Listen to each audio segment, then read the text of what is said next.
One way to avoid the residual stresses which generates in quenching and can lead to quench cracks, which we discussed in the last video, is heat treatment called mar quenching or mar tempering. Both names are used, or mar quenching is probably the better name, we will see why.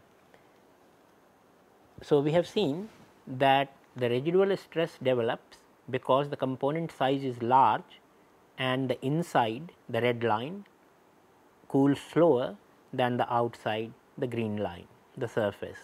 So, when the surface has formed martensite, the inside is still warm at that time and it is still austenite, and when that austenite wants to transform to martensite, the volume expansion is resisted and residual stresses and cracks may generate. But then you can see that this was happening because the whole sample was not able to transform to martensite at the same time. The surface transformed first and subsequently the inside transformed. So, if we can some way equalize the temperature of surface and inside, then this problem can be removed. And fortunately, the TTT diagram shows us a way out of this, that if we just see above the martensite temperature, there is a long time interval in which there is no transformation happening. Before bainite starts to form, we have a lot of time available for not a lot of time available without any transformation. So, this time can be used to equalize the temperature of surface and inside of a component. This is the philosophy or idea behind mar quenching or mar tempering. So, what we do is, instead of quenching, so this was the surface which was cooling faster and this was the inside which was cooling much slowly. Now, instead of cooling all the way below MS and MF to form martensite, we interrupt the quench here. So, our quenchant is held at a temperature above MS.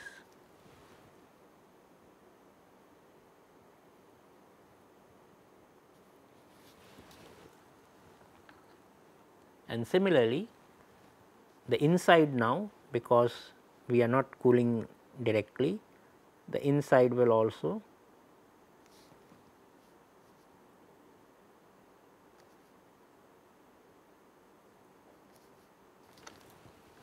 maybe this diagram also needs to be modified from here, because now the quenchant temperature is higher. So, this is the quenchant temperature, let us call that TQ. So, because the quenchant is held at a temperature higher than MS, both there will be time enough for the inside and the outside to come to the same temperature, and then once they are at the same temperature, they can again be cooled and can be cooled much more slowly. There is no requirement for quenching now.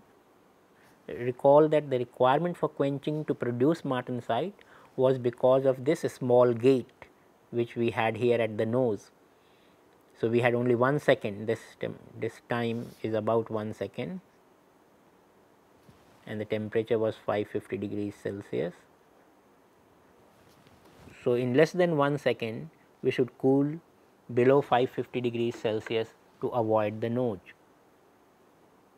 But once we have done that, there is no need to keep on maintaining that high cooling rate down to produce martensite.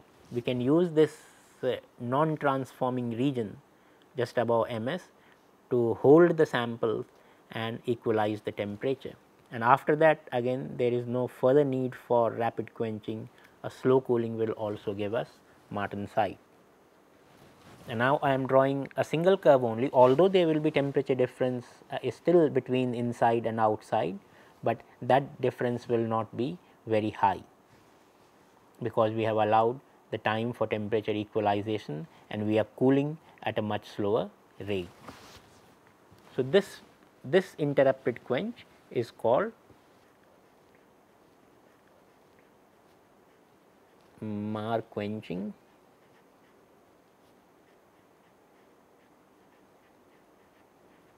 So, like quenching, Mark quenching is also producing martensite, but it is avoiding the problem of generation of residual stresses and avoiding the problem of quench crack. Mark quenching is also called Mark tempering.